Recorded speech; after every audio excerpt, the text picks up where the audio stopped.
you're gonna either tip the scale this way or this way. You're the person, you know what I mean? You're the weirdest one, man, don't you think? You're the strangest character in the whole crew. You're gonna either make it huge or break it hard. Make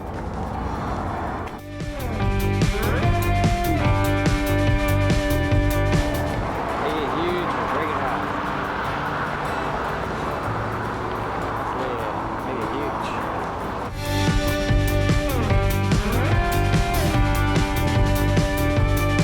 Rock it, Eddie. Fucking rock it. My name is Ed the Possum Man. Make me proud, make me proud. AKA Ed Carnevale. I'm gonna try. Possum Man, you know, legend Tampa Bay. I've known Eddie for years. First time I went on stage in Boca Raton, Florida, I was scared to go on by myself, so I told Eddie to go on stage with me. We were pretty wasted that night. It's our first night up there, and they're all like, what are you guys trying to do? Make me proud, bro. Just remember, the better your set, the more t-shirts you'll move. Mitch called me one day, and he's like, hey, do you want to be on MTV? And I was like, sure. We got a good show tonight at the Punchline. This is just a sample of what you'll be seeing. You don't need the mic, just do it. No, this act is not going to be there tonight, ladies and gentlemen. I don't know, man. MTV called my house. They said, hey, Possum, you want to shoot a pilot with us? I'm like, come on, man. Then who's going to fly the plane? It's bullshit, man. They flew me out to California, and we got a tour bus. We had Marilyn Manson's tour bus. It was badass. After the show at the Improv we did one night in Sacramento, Mitch goes, oh, by the way, somebody was out there and they saw your set and we're supposed to go over and meet with this guy. I got out there and he was setting me up with Doug Stanhope and he was acting all crazy like a gay director. Like thinking to myself, what the hell's going on here? I'm like, this guy's weird, man. He wanted to get naked in a motel room at 2 o'clock in the morning, some gay director from Hollywood. I'm like, I ain't doing that, man. You're crazy. Naked as a jaybird except for your underpants because we don't want to go that far yet. I am free as a possum right now. Maybe what's best, would you mind spending the night? Doug got me so bad that I didn't want to ride on the tour bus back. I'm not a Jerry Seinfeld, I'm just a possum. Possums ain't the best joke tellers. But it's possums. I'm lucky to get this far. Some crowds are into you, some crowds are not your style, some crowds just don't want you to leave. It really depends. You don't know, man. You know. Anyways, without further ado, the legendary Ed Carnevale, aka Possum Man. There he is. Let's give it up for the Possum Man! Possum Man. I don't do regular stand-up like that, right? Like I do stand-up, but I don't. But the possum is very different. It's something I incorporated. It's my own bit. I originated it. I invented it. I'm the possum. I'm a really weird guy, and I know what people are thinking. What the hell could the Possum Man do for a daytime job, right?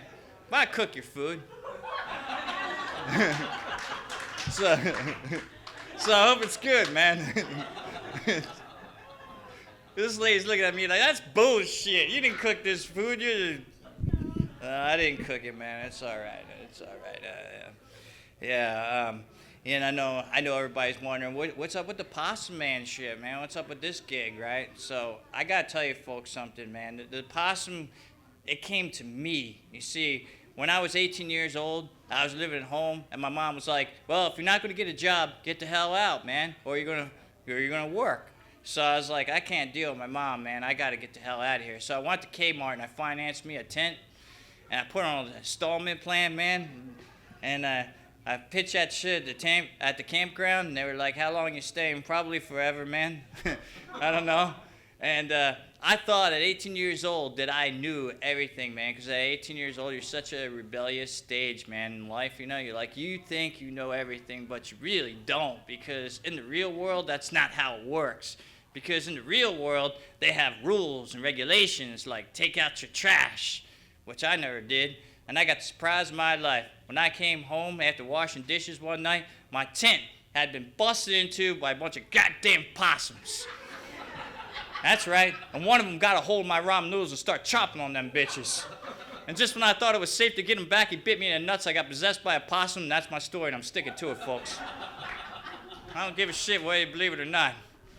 But tonight is a special night for you folks, because I'm going to do a reenactment the night the possum bit me in the nuts. I got possessed by a possum. I know, all in like 5 freaking minutes. It's amazing, folks. You better drink up so you can understand this bullshit. Hey, it's gonna take a lot of beer to turn into a possum.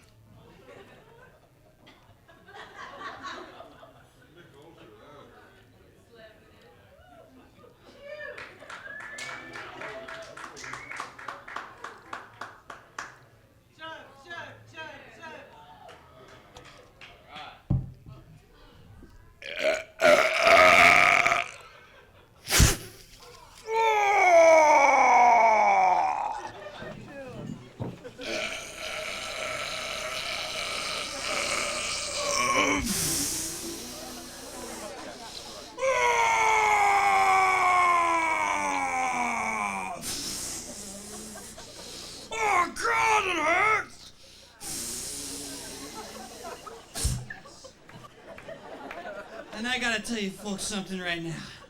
I'm not having much luck meeting any women. Ladies and gentlemen, Ripley's Believe It or Not. By the way, folks, no refunds, all right? I just gotta quit doing that shit, man. I gotta tell you something right now, folks. I'm not having much luck meeting women. Anyway, it looks like they're giving me the old green light, and that's about all the time I'm gonna do for you tonight. So I wish I could stay up here longer, but you know, I got the green, man. Gotta drink some beers or something here, you know. Besides, everybody wants to play cards over here or something. I don't know what's going on. Well, thank you so much, folks.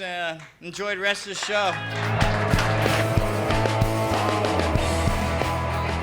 Folks, we got t-shirts and CDs. Possum shirts are Mitch CDs. Anybody? Kind of like I had like some A+ stuff. I didn't even bust out tonight, man. It's like stuff when the clock ran down. I didn't even get into the hardcore stuff. Stuff that makes them choke. I didn't get into that yet. Because it takes a while to start building it up a little bit till they start to feel you. Because you gotta get the folks to relate to you for a while, you know. They want to know you, you know. So once they get warmed up to you, they go, oh, okay, that guy's all right. And then you're like, okay, now it's time to friggin' hit you hard now. Now I'm gonna friggin' make it. Now I'm gonna make you wish you didn't come out and watch comedy tonight. Because that's what they want, man, you know. That's like I can give them what they pay for, you know.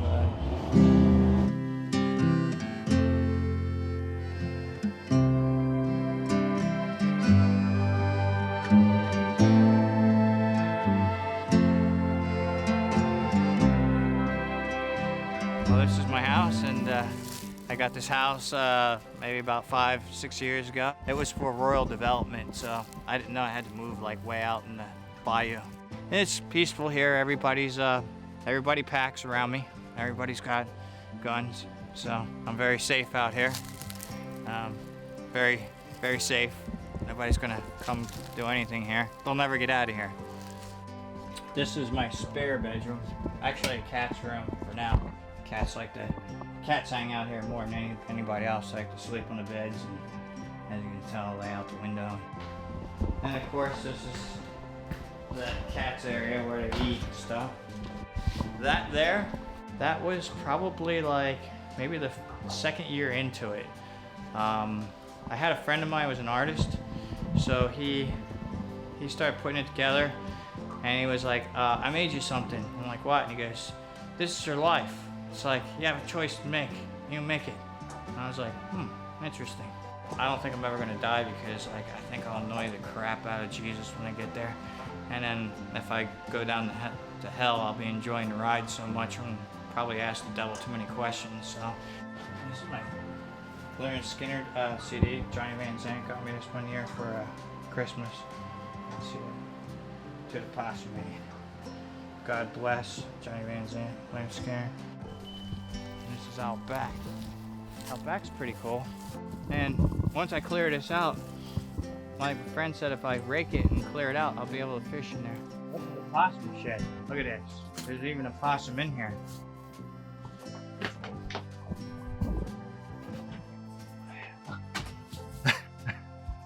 Got a possum in here, man. Yeah. Yeah. Had snake got in the house and cats were messing with the snake. I'm like, what are you guys doing, man? I don't know what kind of snake this is.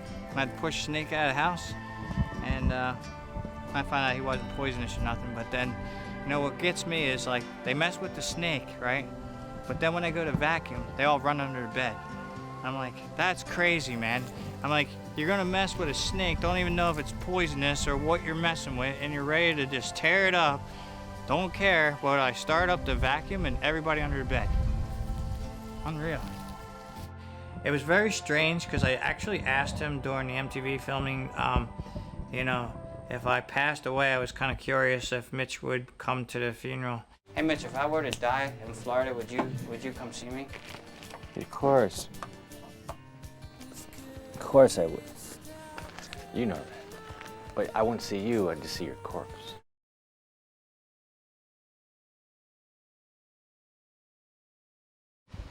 Sad. But then at the funeral, Lynn, his wife Lynn, comes over to me and says, Mitch left you all of his material. And I was like, what? He's like, yeah, he said that if anything happens to him, that he passes away, he's like, you can use all of his materials, yours. I don't want to do Mitch's style, his way he did it. This is more my style, you know. It's like, back in the woods, do what I want. Nobody gives a damn.